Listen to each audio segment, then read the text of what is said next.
Hi, and welcome to the lesson of strobing and contouring, my personal favorite.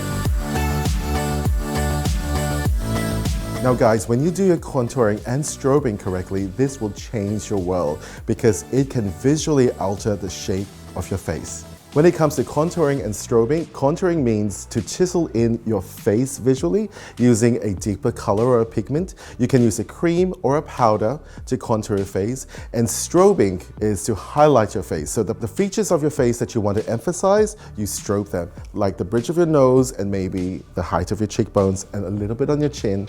You like them to be strobed so that they come forward.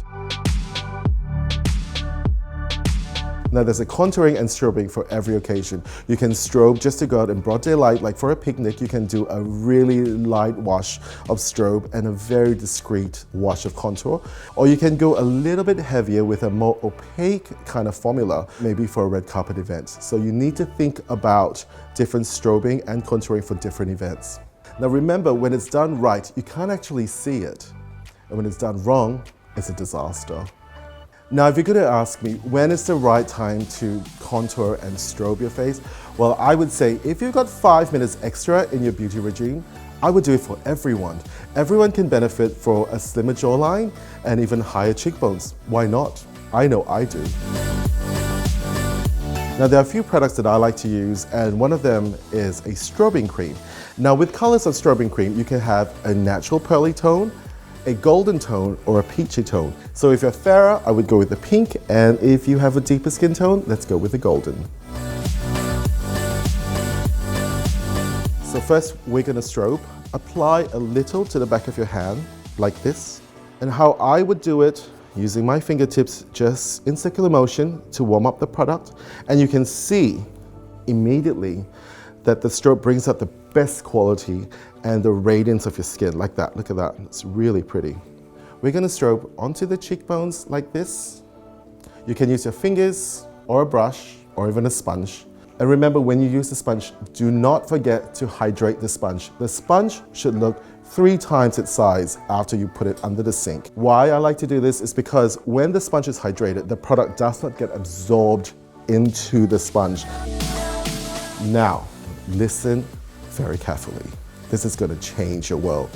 When you strobe here, do not drag the strobe all the way down to the tip of the nose because that just elongates the nose. I like to do probably about 1 inch on the bridge of the nose, and I stop there.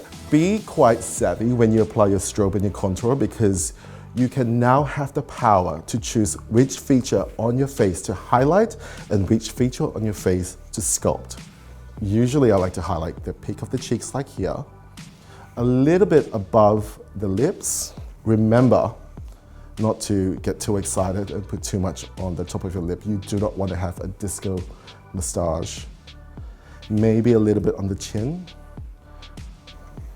And sometimes in the middle of your eyelids like this. Now we're going to let that set. For a final blend, I like to use a sponge just to make sure that everything is professionally blended. And now to sculpt a face, you could use a cream stick, you could use a palette like this. There are 1,000 formulas out there for you to play with. You can use an old-fashioned Hollywood way just to use different shades of foundation. But today I've got a palette, and it's kind of like an oily formula, which means that it has a certain kind of transparency to it. So with some products, sometimes if you find that if it's too much or you're not too sure, or if you're using it for the first time, it's great to practice it on the back of your hand and you know the color payoff. So where the cheek falls off and where you have that cheekbone, with your fingers, I would say maybe about 1 inch, you locate and you press it down here.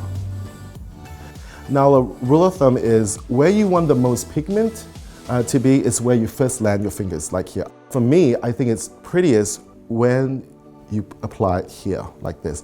And then with your fingers, you quickly and swiftly blend it out. Now you see the benefits of being savvy and applying a contour and a strobe. And just like that, with a few taps of your fingers, your face changes and it sculpts and it highlights and looks more three-dimensional. Now, this is kind of step 1. I'm just going to finish on the other side of the face Now this gives a very natural finish. I haven't even put powder over it. And if you feel that you're confident enough to go out with a glowing, dewy, natural skin, let's say for a daytime event, to meet some friends or to brunch, this is enough. Now we're going to take it a little bit further and to show you what it's like to strobe and contour for photography or for a red carpet event. Now other than the cheekbones and maybe the jawline, there are other areas that you can contour as well. Like if you had a wide forehead, like kind of mine's like a 5 head, you can contour the side of the temples just to bring in the forehead, or if it's too high, you contour the hairline. And that's a trick that a lot of superstars use, especially on camera, to make sure that their face is more three-dimensional. They like to shade along the hairline and down the cheeks, and of course across the jawbone like this and down. So it makes your face look extra three-dimensional. Now we're going to do this because that's all we need, maybe a little bit under the jaw, discreetly, of course.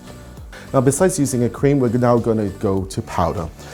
And to make sure that the blending is perfect, we're going to powder the face first with some clear powder like this. A great way to make sure that you have maximum blendability is to make sure your brush is dry. And how you're going to do that is going to dip it into a little bit of powder, knock it at the back of the product so it's all nice and ready to go. And we're going to swipe it into the product like this. I like to do my contouring in a C shape like this. And if you want to slim down a wider jawline, which is not the situation here, I would do like a 3 shape like this.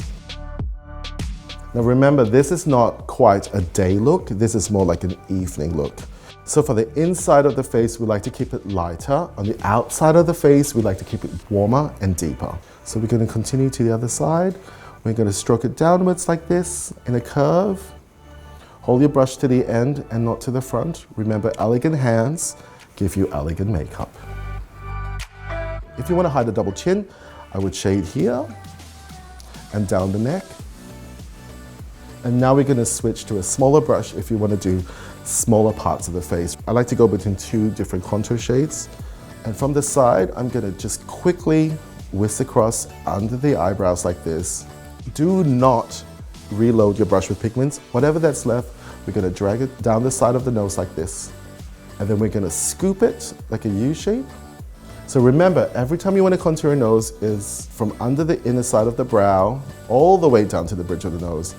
Scoop the tip like this and go back up again. If you like to shorten a longer nose, or you like to shade the tip of the nose, if you like to heighten a flatter nose, you would shade the bottom of the nose like this. You can continue with sculpting the rest of your face, like for example, the eyelid. And this gives you that instant monochromatic look. And sometimes you don't even need an eyeshadow. Now another trick to get a fuller lip is to shade underneath the lips like this. And of course, at the tip of the chin, just to bring that out a little bit.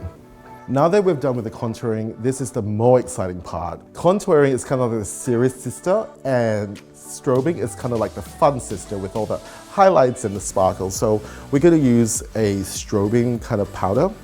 Again, with the same brush, at the bridge of the nose, we're going to lightly strobe here, just to bring it out, the middle of the eyes, the cupid's bow, and to the side. And we're going to sweep it like a C, like such. Now listen girls, unless you have the skin tone of Scarlett Johansson or anyone with pearlescent skin tone, do not go silvery. Always go with a warm color, like this. Because what happens is that if you have a medium to deep skin tone, and if you put like a white kind of wash over it, you end up with a silvery finish. I have what I like to call a pencil brush with a tip like that. This time we can put a little bit more color on when no one's watching. Knock the rest in the back of your pan. Look up for me. Where the light hits, we're just going to apply a little bit over there. Make sure that you blend it and repeat on the other side. This will give you that personal spotlight kind of effect. Some girls like to apply it under the brows like this, just very lightly. Now, if your brows are too arched, I wouldn't do this, but if you've got straight brows like this, it can look really pretty. And if you're not wearing lipstick with this look, you can always apply it to the middle of your lips, just the middle. Don't go crazy.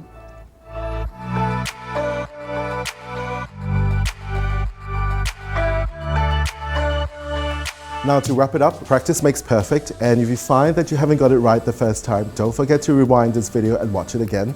And also, as a bonus round in my notes, we're going to give you a proper markup on where to apply your contouring and your strobing. Enjoy.